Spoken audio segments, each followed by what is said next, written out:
Well, ladies and gentlemen, bundle up and get up here a little bit closer to the fire. It's time for Wrestle AM. That's right, it's half wrestling show, half morning show, pretty much all BS. And of course, you got the Coco crew here holding it down live. First, you got yours truly, riding out some incoming winter weather.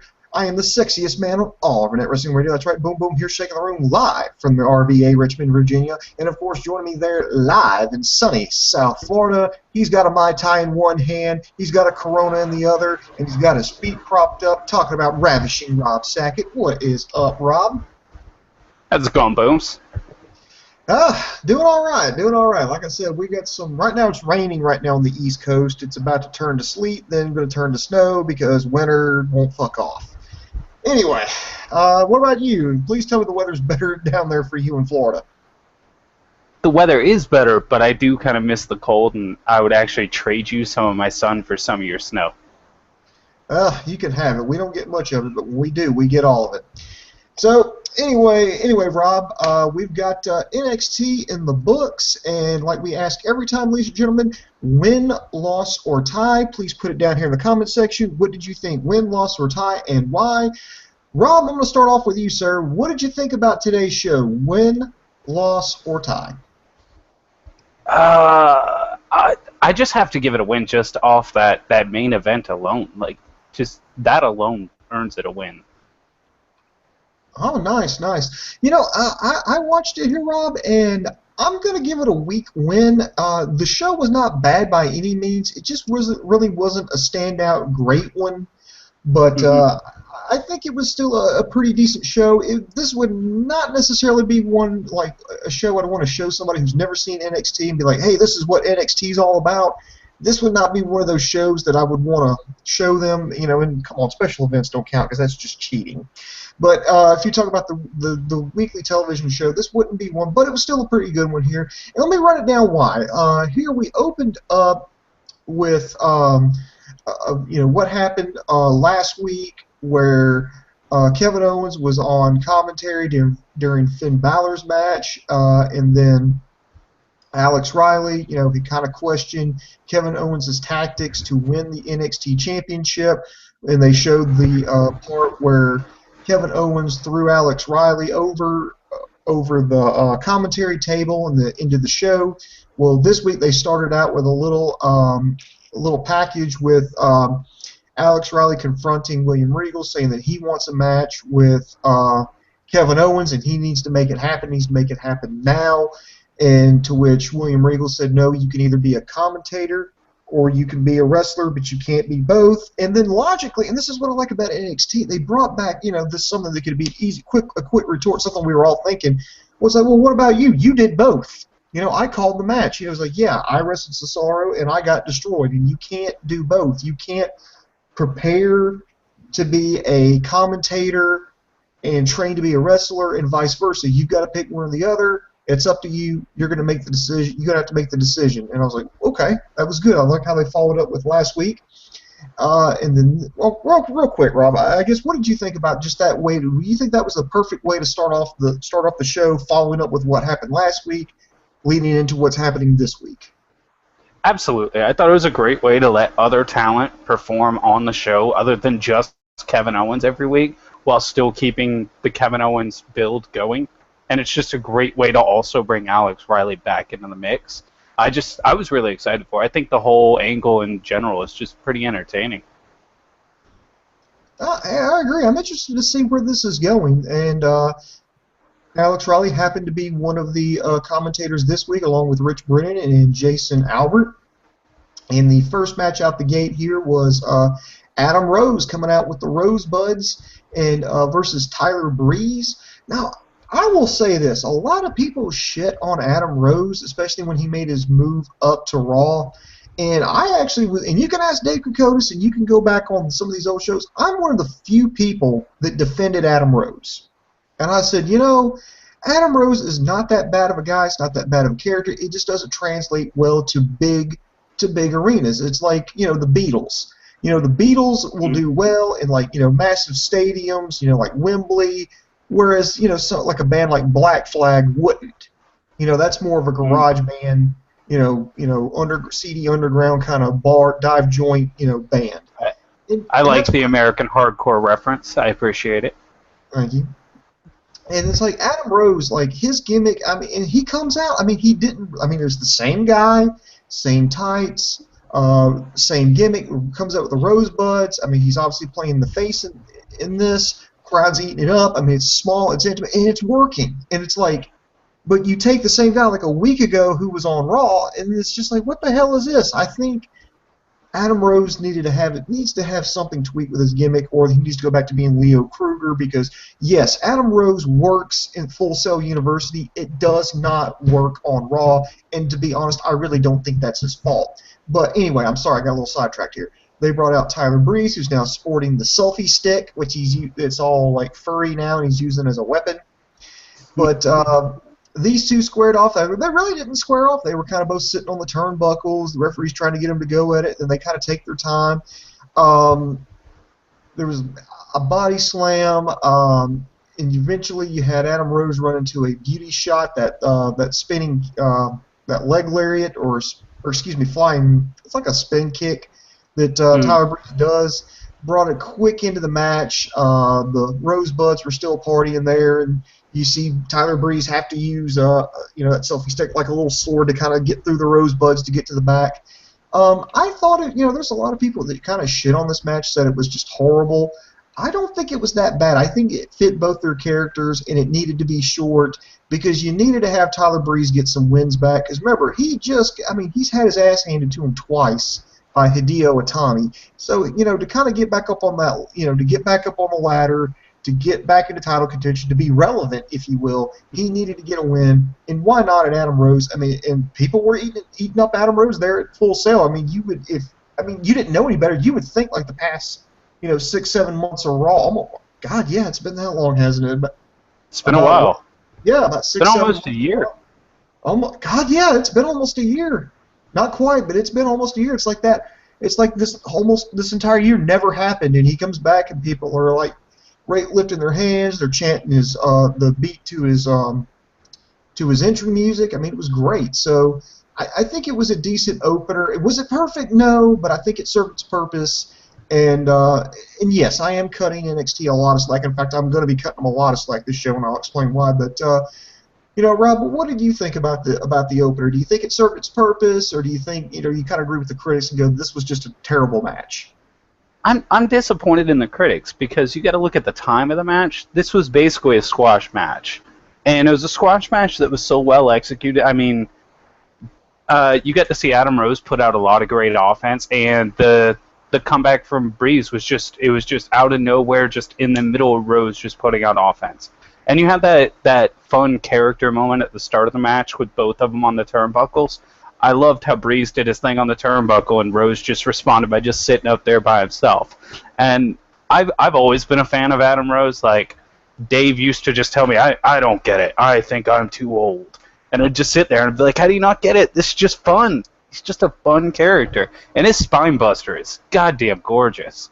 I would love to see Leo Kruger come back, though, because I've watched some of his stuff. He's entertaining. But the whole match I thought it was great for a squash.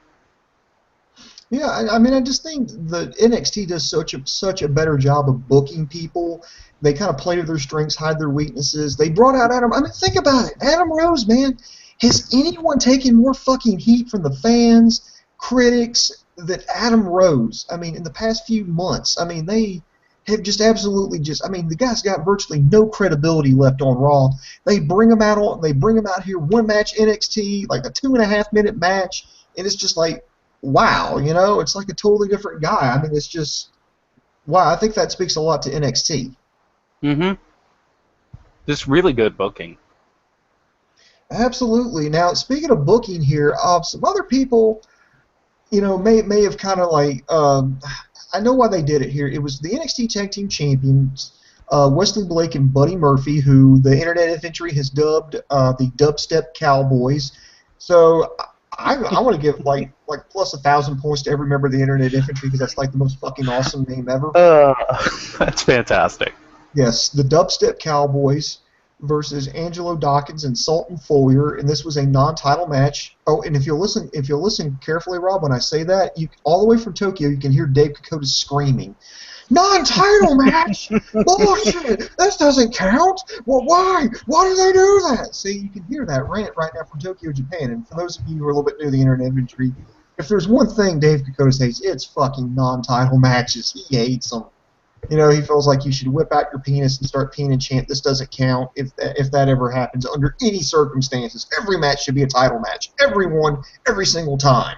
But they were taking on Angelo Dawkins and Sawyer Fulton, who I've already got their tag team name picked out. I call them the Discount World's Greatest Tag Team.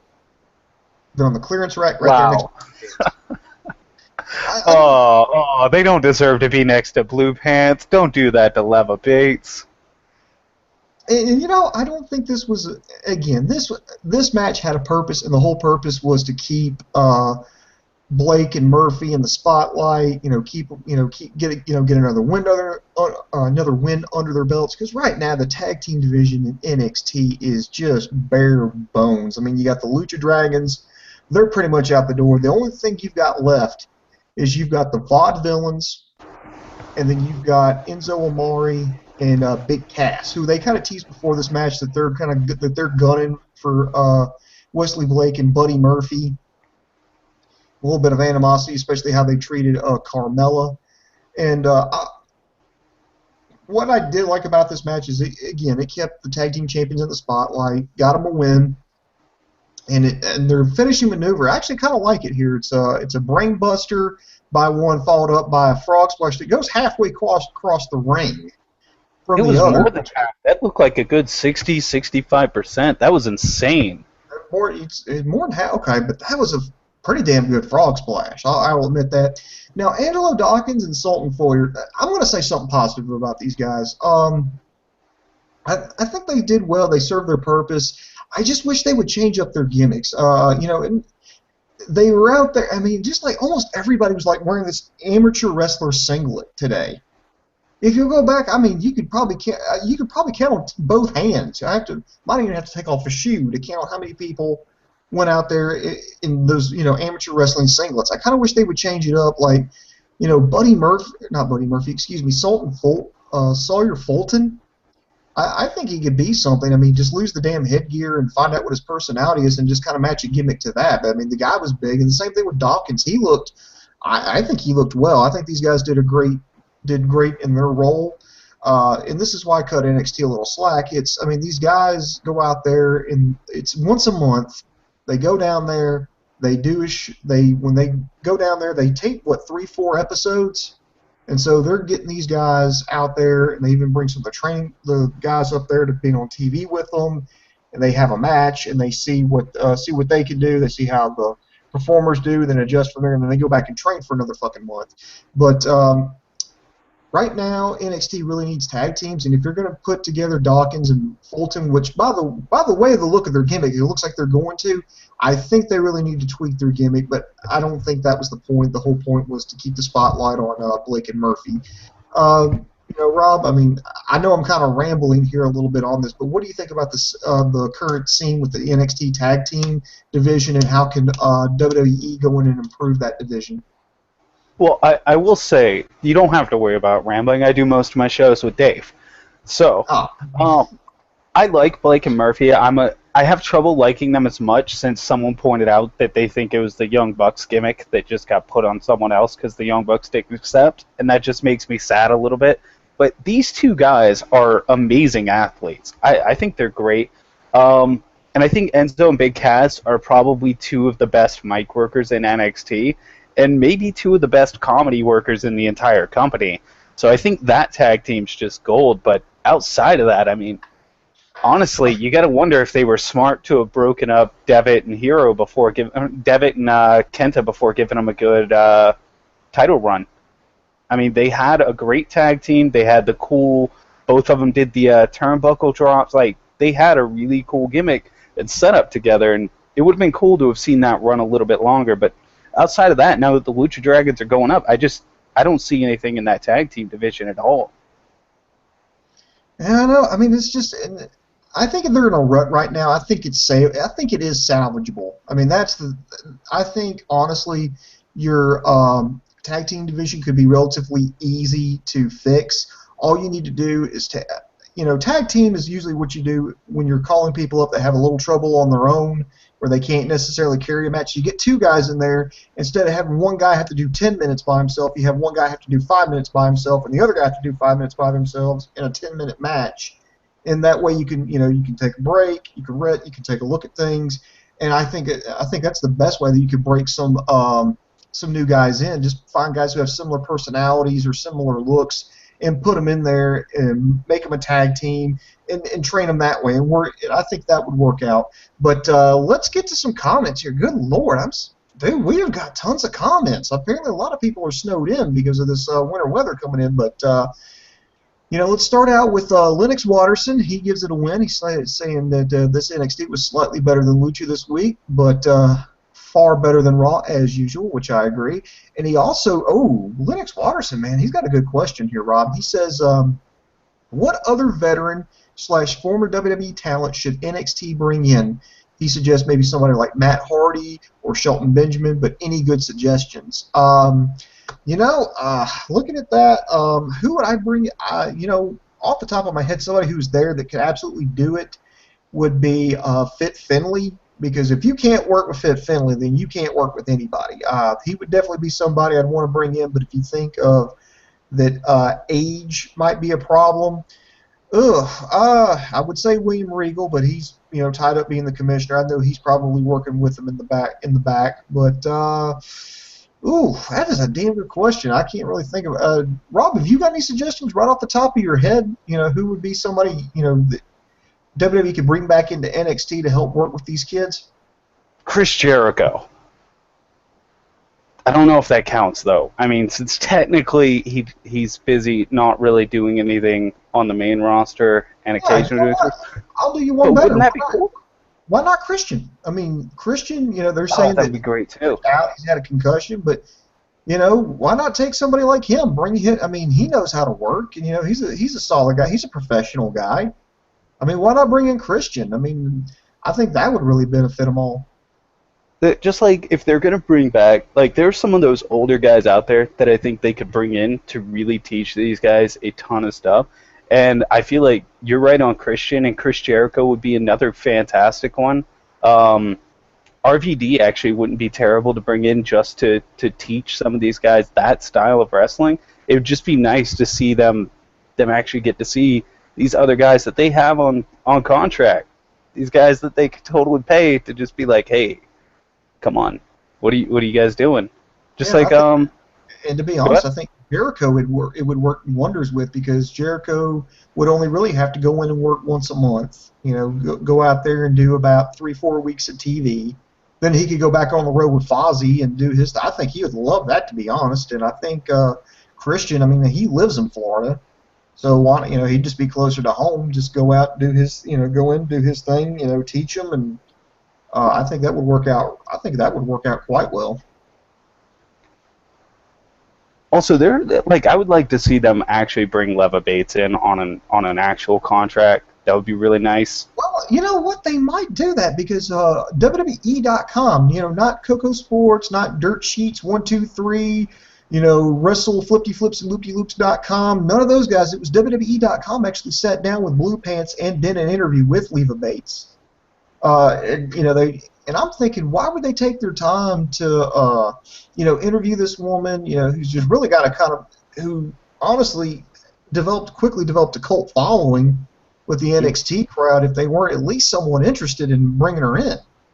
I mean, I think why not? I mean, fuck it, why not? I mean, she's talented, she's pretty, she's got a connection with the crowd. I mean, why not? Why not sign her and add to your women's division? And if you can make money off of her, why not bring her in?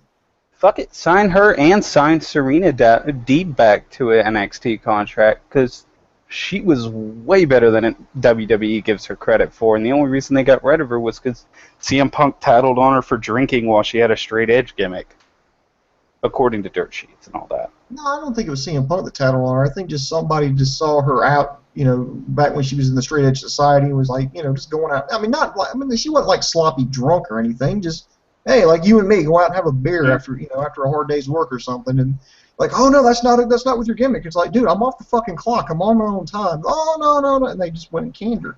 It's fucking bullshit. But anyway, don't want to dredge up old wounds. Let's see. C.S. Fitzy, he says, I think Leo Kruger would work a lot better on the main roster, so he agrees with this. Ewok from Endor, he says hi to both me and you. So hey, hello.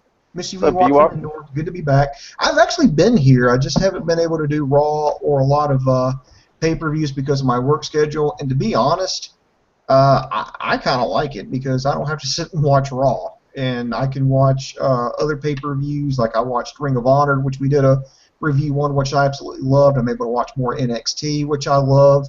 I've been able to watch a lot of New Japan stuff, which I absolutely love. So, you know what? Maybe even get into Lucha.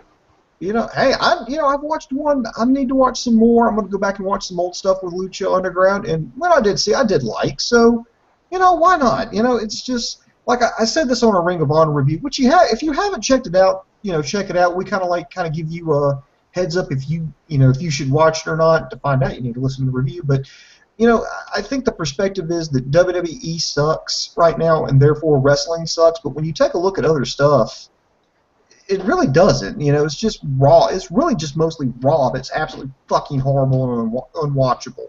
And a lot of WWE's main pay-per-views. But everything else is actually, you know, pretty decent. All right, and let's see, what else? Oh, Ewok says, I know the winner already, but I'd love to see Charlotte versus Rousey just once. Two beautiful ladies who can both get the Ewok love. Oh, Ewok love stick. Okay, yeah. I didn't think you'd read that part. Usually you're better than Dave about that. Well, let's put it this way, Ewok. I think you'd be a lot like this other chick that Ronda Rousey just left. I think you'd be over in 16 seconds, if you know what I mean. And I think you do, so let's not think about it no more. All right, so now we got to get. Let's get back in the show, and yes, keep the comments coming. We're gonna get to them all. Woohoo! All right. Next we had Bayley wishing Charlotte luck, and then she, stepped out, and then Emma comes in, and they kind of. And I think this was a good little exchange because this was so subtle, but I liked it. It was. Bayley asking him, hey, do you want to go crank up the bubble machine and go dance? She's like, no, I'd rather. I was like, well, yeah, okay, neither do I. But you want to go watch the match with me? It's like, oh, you're going to watch that? I was like, you know what? You're just too nice. You should have been in this match, but you couldn't get it done because you were too busy giving the high tens and hugging people and handing out hair bands. It's like, hey, I was nice too. I did the same thing on Raw, and now I'm back here on NXT. It's just something to think about. And I know this whole segment probably took less than 60 seconds, but I liked it because I'm thinking maybe, Rob, they're teasing maybe a heel turn with Bayley. That's what I felt like, too. I feel like they're building a very slow heel turn with Bayley over the past, I don't know, I want to say like 2 months. They do subtle hints here and there, and I really like it, like her more aggressive style in the ring she's been showing sometimes. And I also like it, this little bit, because it shows you that Emma isn't the same Emma as she was last time she was in NXT. It was a really nice way to set that in stone. Wow. Okay, look, I love Bayley. It's no secret she's on the Screaming Antelopes in my fantasy wrestling team. It's no secret I love Bayley. I kind of don't want to see her become a heel because when I start watching NXT, I automatically become like this 9-year-old fan again, and I'm like, no, she's a good guy. I really like her. I don't want her to be bad. That's what I feel like again, and I absolutely love the feeling. It is pretty nice. I do love her, and it's even great because she feels like she's the fan's fan. Like she's one of us that's just in there, and it's cool to see her mark out to people she's respectful of or that are bigger than her. And Bayley's an amazing character. Oh, also want to give a shout out to LK Wrestling Reviews. He's tweeted out our show. Much love to you, good sir. Thank you very much. So, thank you for tweeting us out, and check out LK Wrestling Reviews. Hey, we're a community now. We got to support each other. I mean, we're like a support group. We're all against shitty wrestling. We support good wrestling. We need to be like a community and support one another. So be sure to check his stuff out too. Next here, this was Baron Corbin versus Tony Briggs, but this actually wasn't the story. Yes, the match happened. It was a squash match. It lasted about 65 seconds. But here was the story. During this match, Kevin Owens walks right out. He goes right down to commentary, and he just stands right over Alex Riley and is just staring a fucking hole through him. I mean, these fucking daggers coming out of his fucking eyes, man. It was just so fucking intense. And then you had Rich Brennan and Jason Albert like, look, Riley, turn around. You need to call the match. Look, you got a job. You just need to do your job. Just ignore him. And then, you could see that Riley was distracted. But Baron Corbin gets the win in, just a little over a minute over Tony Briggs. Nothing special about that. It's pretty much every Baron Corbin match you've ever seen. No disrespect to either one of these gentlemen, but this was, and I liked how this played out because it's like, hey, we can go out there, get Baron Corbin another win, but we can also tell another. They're doing two things at once. They're building up Baron Corbin, and they're also telling this story. And then, when it looks like, Alex Riley's not going to take the bait, it's like, Owens just reaches over, he grabs A-Rye's water, takes a sip, swallows it, and I mean we all saw where this was coming, and then he just dumped the water on him, and Alex Riley just jumps up, and then Brennan runs like a fucking bitch, but Jason Albert is just grabbing a hold on. It's like, no, stop it. You need to, think about you got a family, you got a mortgage, you got a job, you got to, just calm down, and then Owens just kind of slinks away. And I was just like, wow. I was really wanting to see Alex Riley just clock him. I really did. I wanted to see Alex Riley just come alive, and I liked the reaction from the commentary team because they did what normal people would do. If somebody dumped water on me, I'd be pissed off. If I wasn't a trained professional, and here's this huge brawler coming right there next to me, and I'm untrained or whatever, and I know I can't win, I'm going to run. And if I'm like a big guy and I just don't want to see my coworker get hurt or see him do something stupid to get himself hurt, yeah, I would go back and and hold him back. I wouldn't attack the other guy. I would pull my guy back and be like, think about this. I know you're pissed off, but you got to calm down. If he wants to goad you into this, please don't do it. I thought that was just absolutely. I mean, that's great fucking storytelling. Where the fuck is this every goddamn Monday night?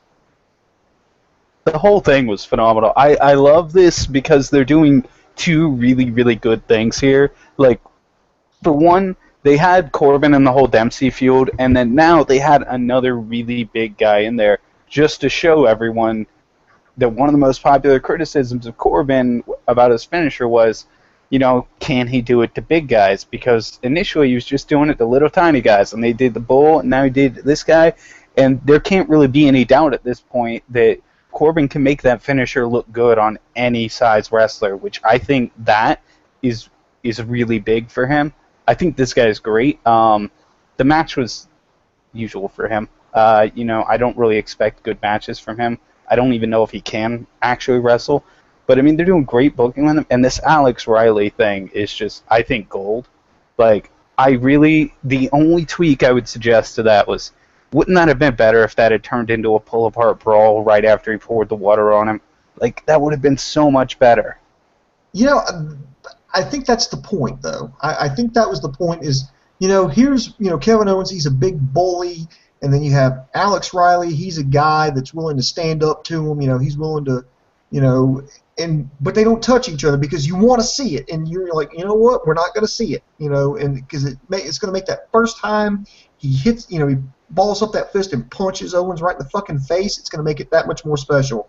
I think that was on purpose because we want to see. We're begging. I want to see it so bad. I want to see it so bad. I think that's WWE, watch NXT because this is how you book pay-per-view excitement. Then they had a little vignette. This is the first time we heard from Sami Zayn. It was a little video from Montreal, Quebec, Canada, saying that he'd wrapped up with Abu Dhabi, and he's looking around, and it looks like the entire landscape in NXT has changed in the few weeks he's been out. He regrets not being there, and he said, you know what, I'm not ready. I'm not mentally prepared to deal with this in the ring, and that's why I'm here in Montreal, walking the streets, trying to find out, figure things out.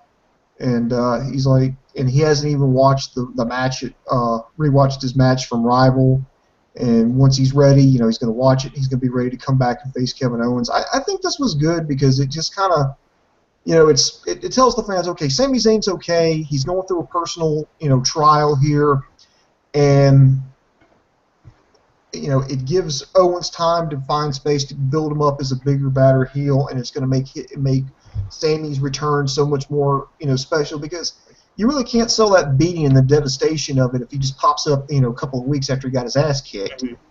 Now he's like, okay, I'm going to take some time off. This was mentally draining. I've got to get ready, and it's going to.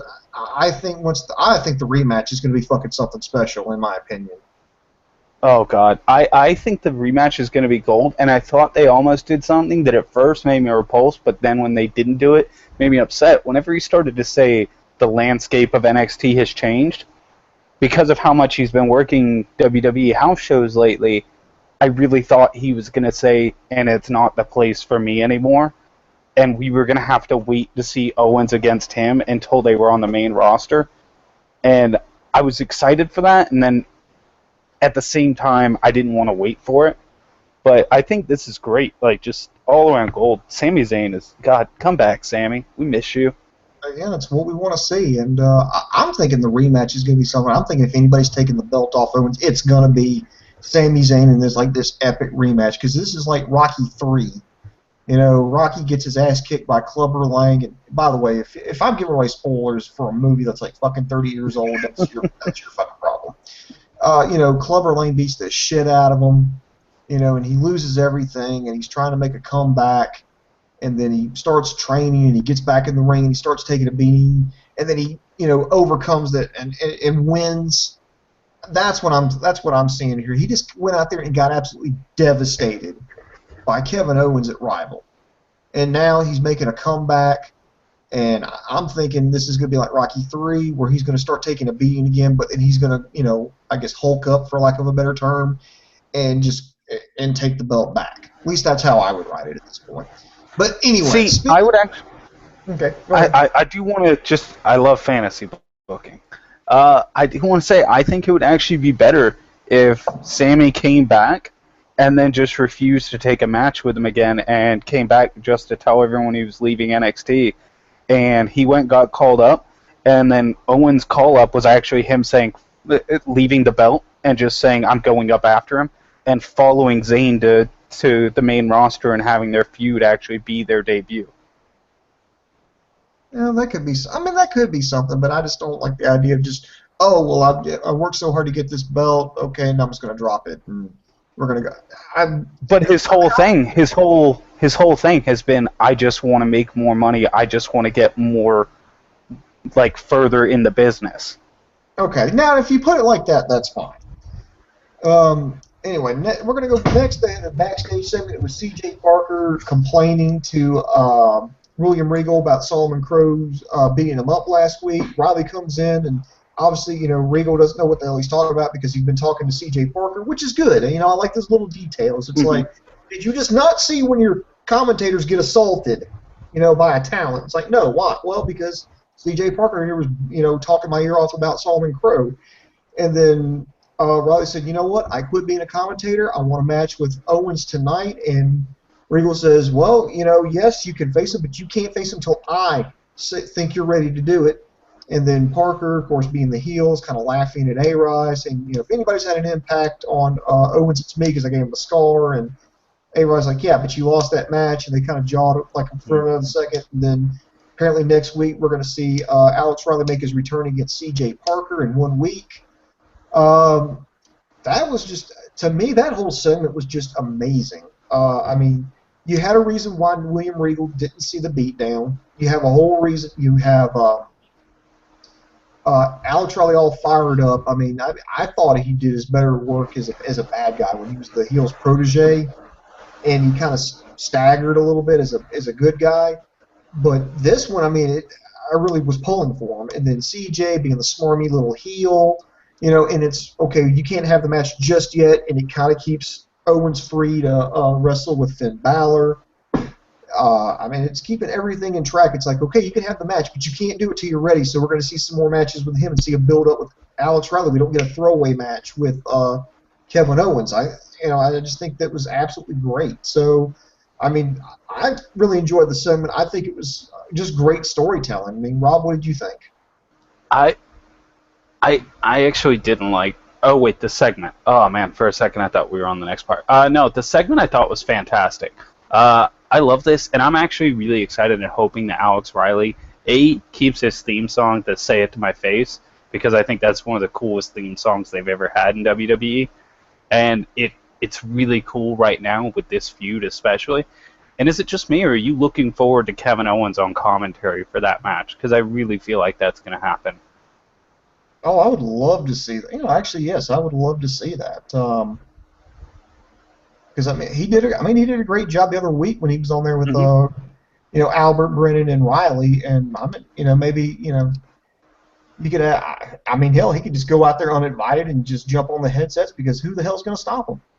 I Yeah, would that's love. what I like the idea of, is him just going out there and just shitting on Riley while Riley's having a match and just basically saying how he's better at this job and that job than Riley, that sort of stuff would just be great. And here's some questions here we got here. This is from Lennox Watterson. He's got a couple of good ones here. He's saying, real quick, what do you think of C.J. Parker's NXT's top jobber? Is he ready to job on the main roster?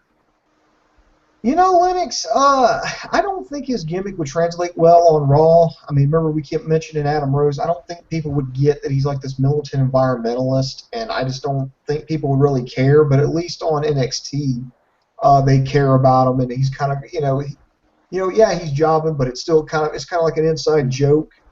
Whereas I just don't think anybody on Raw would fucking care. So I would prefer to keep him down because if I'm going to move him up, I at least want to set him up for success. I don't want to send him Mm. up there just so he looks bad and has no opportunity. Remember, I mean, look what they did with Bo Dallas. I'm thinking something like that, even worse, would happen to C.J. Parker. I think if you're going to send somebody up, you need to at least have them have a chance for success. Yeah, I agree entirely. The CJ Parker thing, I think, could work on the mainstream if they did it Dave's way, which is that he's actually an extreme activist. But WWE would never take the chance by having him say the sort of things he'd have to say for that gimmick to get over. And outside of that, I just think it'd be a travesty to to If he's to not just. saying like outlandish, crazy stuff like we should reduce the population, or whatever, Hmm. or forces to, because otherwise it's going to be what they would do, and I guarantee this is somebody with. Here's how his first feud would start. Somebody, and I'm just going to throw out a random name here because why not? Fuck it, like Sheamus would drink like a bottle of water and throw it in the trash can, and then like C.J. Parker would run over there, pull it out of the trash can, and be like, you just threw this away. It's like, yeah, it's trash. He's like, no, this is recyclable. You're destroying the earth. It's people like you that are contaminating Mother Earth. That's why we have to chop down more trees. It's selfishness like that. And that's exactly how it would fucking start. That's exactly how it would be presented. And nobody would care. Is it bad that the worst part of that is the fact that he'd have to job to Sheamus to me as his first match is what makes that the worst to me? Well, that was just the first name that popped in my head. So I'm not saying that he would, but I'm just saying that's exactly how he'd be presented, and nobody would care. So you got to at least make people care. Now, oh man, Lennox Waterson's on fucking fire today. He's saying, is there a better heel in WWE than Owens? Should he become the next Heyman guy? Sir, you have just won the internet. Ladies and gentlemen, shut it down. Shut it down. I'm seriously. Let's call the FCC. Let's just get the switch. Shut it down. Shut it all down. Lennox Watterson just fucking won the internet right now. Say, I Kevin disagree. Owens, Paul Heyman, you win. You win. I disagree. I think Owens is so good on the mic that I wouldn't want to see Owens giving up mic time to Paul Heyman or any manager, really. I'd rather see Heyman get paired up with someone from NXT who needs that mic help, like, say, a guy with a language barrier like Kenta, who has phenomenal in-ring work and could get himself over that way. And then if you tag someone like Heyman's promo work on him, it's just gold. Whereas Owens doesn't need the promo work, I don't Well, think. what CM Punk didn't need That's Paul true. Heyman, but that combination worked, and it was just Owens is at a high level. This will just take it to a different. I think that's how you bring. I think that's how you bring him in. He's the new Paul Heyman guy. It just gives him a little bit more credibility, and it's just like, who the hell? Oh, he's a Paul Heyman guy. Well, what the hell is it? And you can't. And if anything else, like putting Ryback and Curtis Axel with Paul Heyman, just putting him with Paul Heyman isn't like a guaranteed, recipe for success. I That's think true. they got to have some talent here, and I think this would just give a little bit more credibility to Owens and really help. I mean, that's if you want to hot shot him as like a top heel in the main roster. But honestly, I think we've got months, almost probably about a year before that happens, to be honest. And I don't even know that he's the best heel, because Seth Rollins is very, very good at his job. And Roman Reigns is probably the best heel in the company right now. Oh, dude, you know what? That would be like a good tag team. Seth Rollins and Kevin Owens put them together. That would be like That'd be mean. That would be the Those most matches would be gold. tag team ever. Yeah, that would be brutal. Could you imagine him doing that inverted drop onto their neck on his knee, and then getting curb stomped right after? God, it looked like the guy was murdered.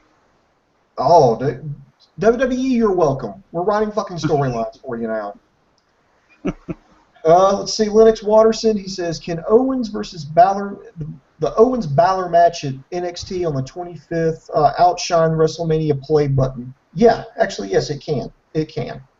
I'm surprised. I don't even know if they're booking. Are they going to book anything with NXT that close to Mania? I thought that was the whole reason why they had Rival done in February, because they wanted to get that out of the way. They didn't want to have anything remotely resembling NXT like that big to outshine the main roster. That's just a regular match they've got scheduled. Oh, just a regular? Oh, it's not even going to be at a special event? No, that's like... I think that's Balor getting his #1 contender title shots happening on that date.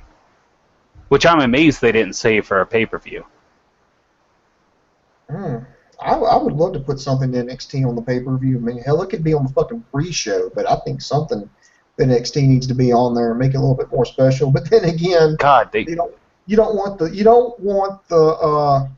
WWE crowd, to be contrasting and comparing. With the card they've got planned right now, the last thing you want to do is put fucking Finn Balor versus Kevin Owens on that card. That's gonna make so many things look so bad on that card. Ooh, yeah, you ain't kidding. Mecha Shiva, much love to him. He retweeted us on Twitter. Thank you. And if you're listening because of Mecha Shiva, give him like a Barry Horowitz. Give yourself a Barry Horowitz. Let's see. Ewok thinks we're a great combo. Thank you. Thank you.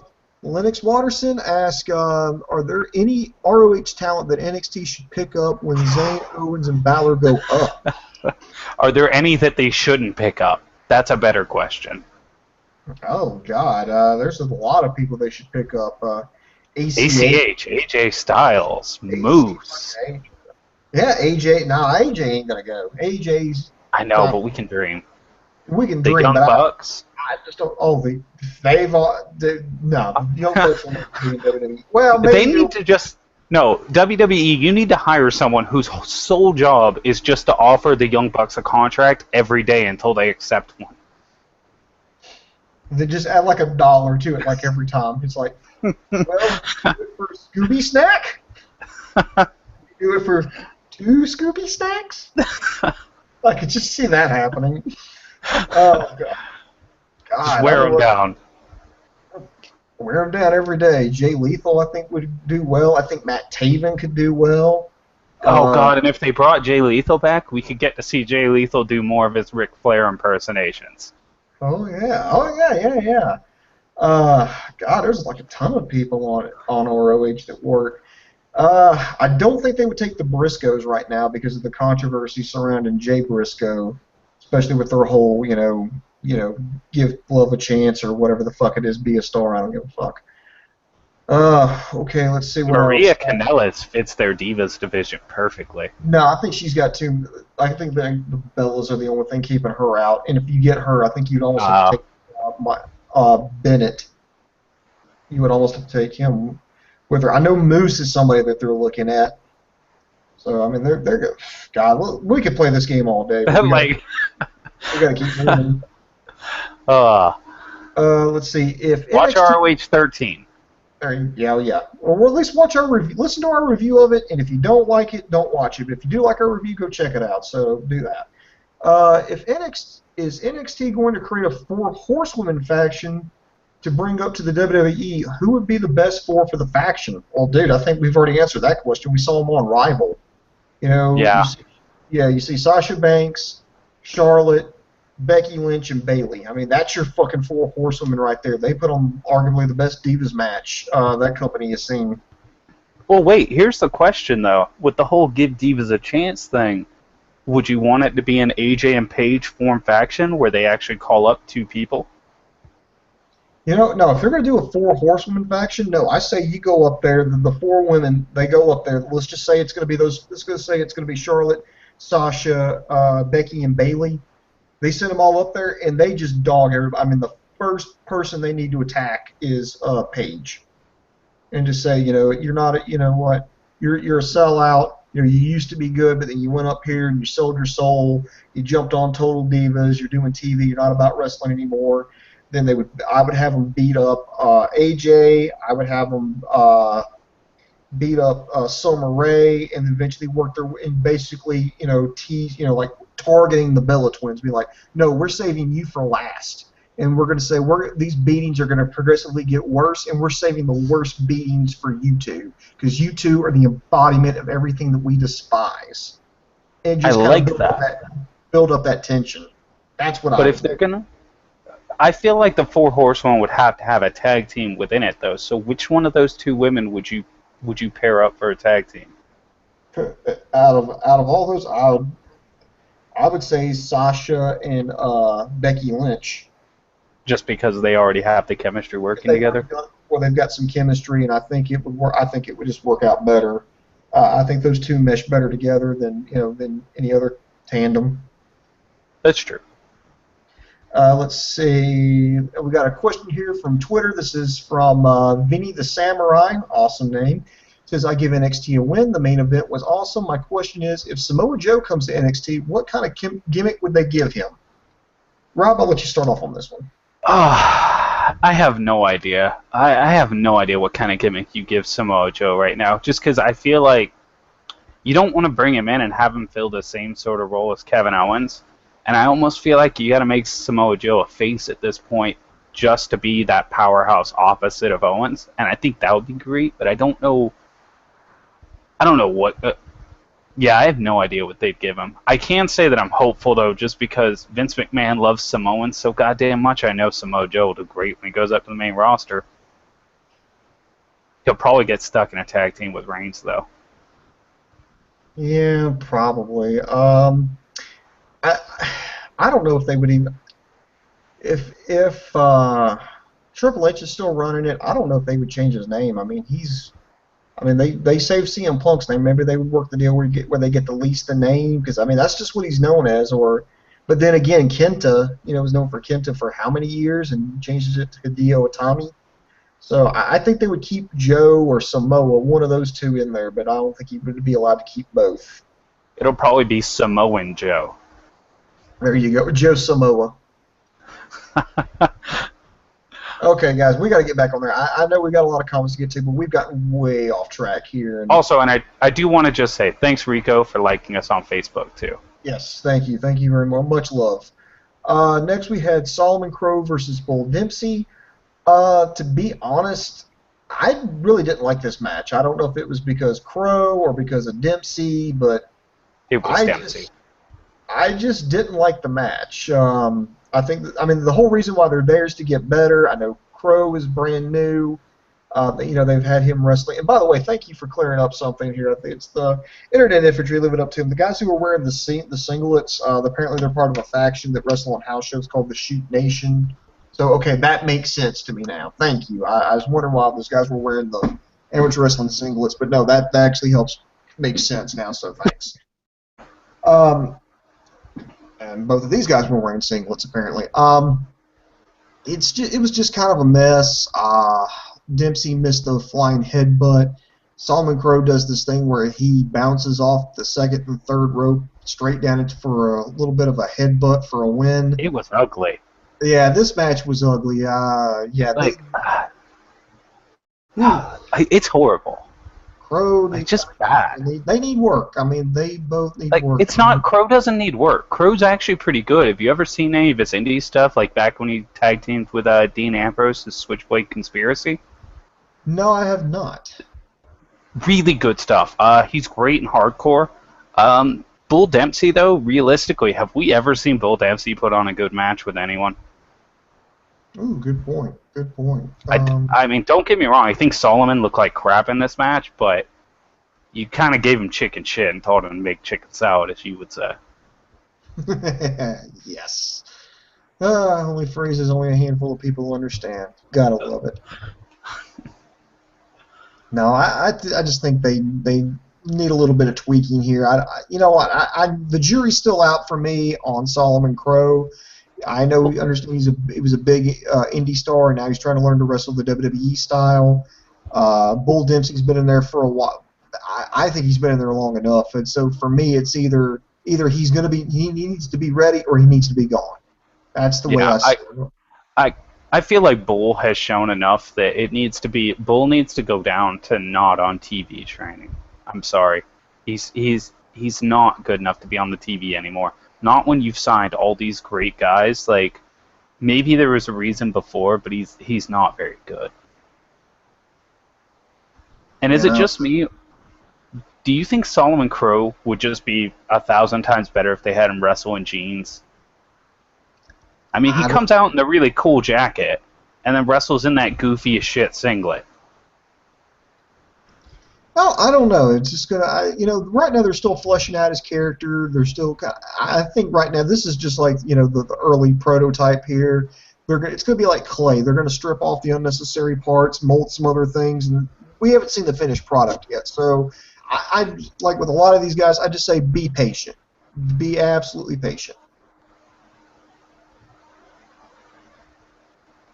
All right, so let's go. Oh, okay. Main event time, baby. Woo! This is for the NXT Women's Championship, a rematch here. You have now the champion defending Sasha Banks, defending against Charlotte. What can I say? This is what gave the fucking entire show a win. This whole match right here. Great. I don't think these two are capable of having a bad match with each other. I mean, these two know each other so in and out. I mean, there was like a reversal of a reversal. I like kind of the reversal here because when Charlotte was the champion, you had Sasha Banks chasing her, throwing everything she could at her, and just couldn't get the belt off of her. And this one was just the opposite. You had Charlotte, gunning for Sasha Banks. And you had Sasha locking her down in submission holds, getting some torque on those fucking bank statements, that fucking cross-armed, I don't know what the fuck you call it, but it's fucking painful is what it looks like, where she had that front face lock and had her bent backwards and was choking her with her own arms. I mean, my God. I mean, Charlotte was selling that shit. I mean, Charlotte's flexibility. Jesus. God, I really want to. Whoever Charlotte marries, I want to shake her husband's hand. Touche. That's a gorgeous woman. Mm-hmm. Yeah, because remember, Charlotte's not cute enough to be on Raw. Fuck. Yeah, okay. The whole match is great. Okay, look. Okay, I gotta ask the internet if internet infantry, yes or no, is Charlotte good looking? Better yet, if you're a lady in the internet infantry, do you think she looks good? I'm not saying like you would dike out for her or anything. I'm just asking, as a female, do you think Charlotte looks attractive? It's yes or no. I just really want to know, because according to the powers that be, Stephanie McMahon, Charlotte's not that good looking and probably shouldn't be on Raw. But that's I'm just terrible. I'm a heterosexual, red-blooded American male, and I think she looks good. But that's just me. These are the same idiots, though, who didn't sign Sexy Star when she did her tryout because she wasn't attractive enough without her mask. So, I mean, these are not the smartest people at times. I'm like, dude, as opposed to all those fucking lookers that you've got there on the male side. Seriously. You have Bull Dempsey here. What woman wants to look at Bull? No, seriously, look up on the main roster. How many of those motherfuckers would win a goddamn beauty contest? I mean, with Bray Wyatt, I mean, I mean, with Bray Wyatt, is you consider him attractive or something? What about Eric Rowan? I mean, do you consider these, God, who else on there? Sheamus. Shane, okay, yeah. I mean, these fucking lookers or what? Anyway, I'm getting off topic here, but great back and forth. I liked it when Charlotte used the ring post as leverage with that for the figure four, but it ended with Charlotte trying to hit natural selection off the top rope, but Banks held on to the ropes, covered Charlotte, put both her feet up on the ropes, and got the win. I think it was a great match between the two, and I liked it because nobody looked bad. You really couldn't have Sasha lose, and you couldn't have Charlotte look bad. So I think they compromised. They had the bad guy do the bad guy thing. They wrestled a good match, and at the end, she put her foot up on the second and third rope to kind of get that extra second to hold her down for a 3. And it's just like, wow. I'm thinking that this is this the last that we're going to see of these two in the feud? Because, I mean, do you think that Charlotte is going to get called up? I mean, what in the world's going to happen here? I really hope she does get called up soon, but at the same time, I hope she doesn't, because matches like this are just amazing. Like, what was that finish she did that Sasha did the finish and then she rolled it over into a submission? That was gorgeous. Oh, are you talking about? She did it over in the corner of the ring. She did the finisher to Charlotte and immediately just carried it into the submission where she was torquing back her neck. Yeah, that's but the it Banks wasn't the statement. other Yeah, one. that's the Banks statement. She hits that back cracker, and as soon as the opponent flies over, she pulls her and wrenches up on the neck, and it's like the label lock. That is gorgeous. That is a gorgeous move. Fucking awesome. If I'm out there at Full Sail University, I'm telling all these girls, look, I don't take this the wrong way, but I hope none of you make it up to Raw, because I don't want to see you guys have to job to the Bella Twins in under 30 seconds with a schoolgirl roll-up. God damn, that was a great match. Like that match is why I give this NXT a win. That match and the Kevin Owens storytelling together, those were just amazing. Oh, and here's another thing, and this is a good question here by Lennox Watterson. Damn, Lennox, man, he's on fire. He's saying, since we saw a women's championship main event in NXT in men versus women on a weekly basis in Lucha Underground, is it safe to say that only Raw is sexist? No, SmackDown's sexist too. It's not bad. I think, I don't know if Raw is sexist. There's when you're racist or sexist, it's it has to be intentional. It has to be, you automatically think that, women are inferior to men, or one race is particularly inferior to all other races or something. Whereas I think that I think what Raw and the main WWE roster has was particularly with their writing. Because the reason I think a lot of their black athletes or Hispanic athletes don't do so well is because the writers just don't know how to write for them. And the same thing with women. I think they just don't know how to write for women. I mean, how many women are on the WWE creative team? I mean, no, I'm dead serious. How many fucking women are on the WWE creative team? Is there one? I mean, how many is there? I mean, you need to have that perspective. You just can't have a bunch of old fucking white guys on there writing and go, well, we can't get these black athletes over. Well, we just can't get these women over. No, you gotta get somebody in. I mean, this is just something I know off the top of my head. Like Jeff Dunham, comedian, ventriloquist, to do some of his comedy, he actually hired a couple of women to help write for him. So when he does his material, he can incorporate that into, and he also not only appeals to men, but he also appeals to women. And I think that's something that Raw needs to do. They need to get, if you're having trouble writing for black athletes, why not get a black writer that has that perspective? If you're having trouble writing for Hispanics or Asians or Native Americans or whoever the hell you got, bring somebody like that in and it's got that perspective. Bring a woman in so you can get that perspective. And I think they refuse to, and I think that is why part of their product suffers, because they just don't have that perspective.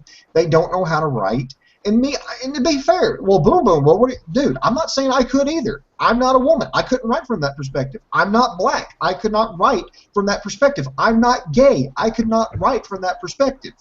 But I think you need to bring somebody in who maybe can see that perspective, and I think things would improve all around.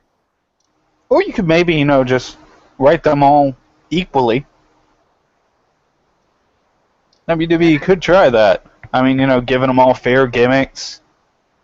Truth shouldn't still be rapping the same goddamn thing every time he enters for the last how many years?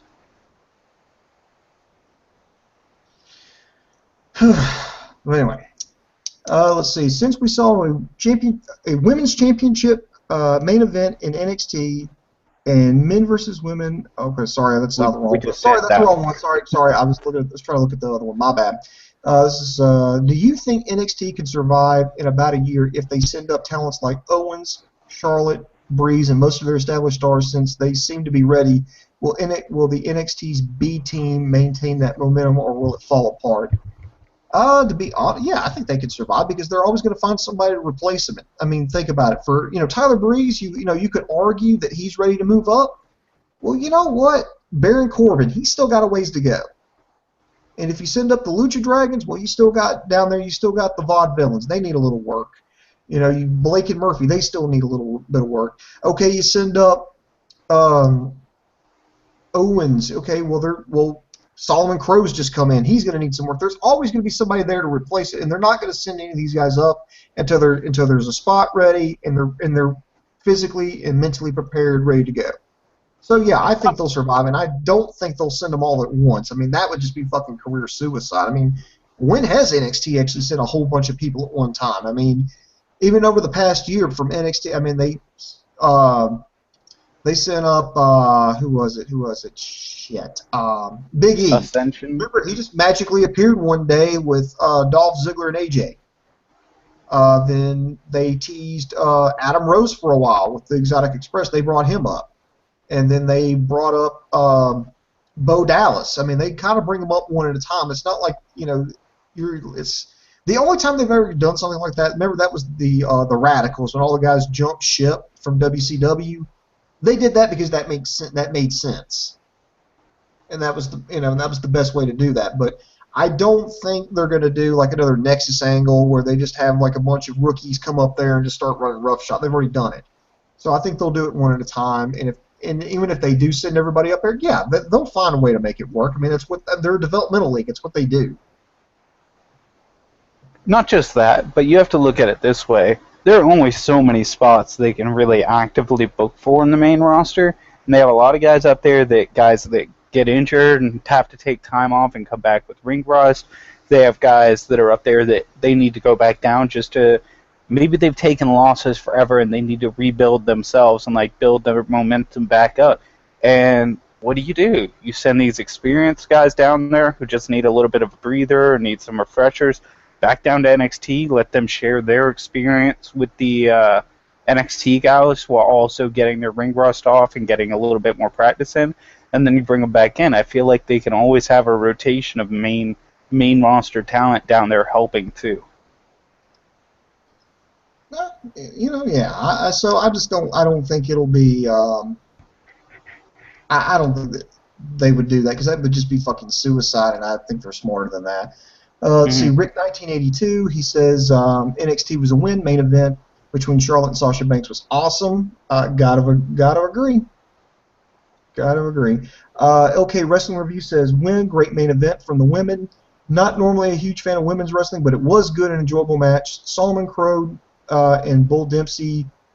What does he say here? Oh shit! Somebody lost my fucking place. Anyway, but he was commenting on shit. I just lost my entire place here. Thank you. Anyway, but he said Solomon Crow debut and bullshit Dempsey lost. So happy days. Oh, okay. Sorry, my window updated here. And it's like didn't see where I was going.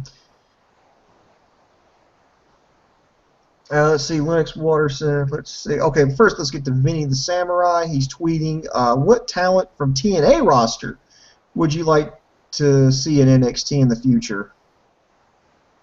Ugh. From TNA? Their knockout division? Yeah, the knockout division would be a good one. Kenny King, I think, would work well. James Storm, maybe. Bobby Roode, definitely. Ethan Carter III, maybe. Well, I don't know, because they would have to admit that they made a fucking mistake, so I doubt they would take EC3. Not only Dixie that, Hart. EC3 just slammed him on the Build Them thing on Twitter, too. Thank you for mentioning that. I'm so fucking getting into that just a little bit. And Lennox Watterson asking, I think this is the perfect opportunity to kind of let the cat out of the bag here. Lennox Watterson asked, would you ever just review single matches or older pay-per-views? Well, I guess we should let the cat out of the bag here. This is something we've thought about doing, and I want everybody, I'm just trying to get some input on this.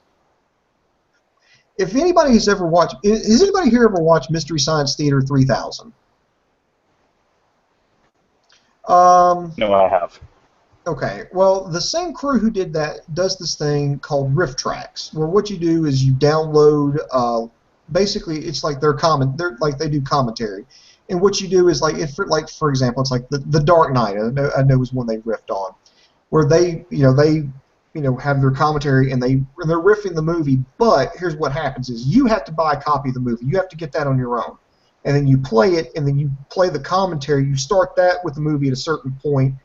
And it's like you're watching the movie in one way, but you got their commentary up over it.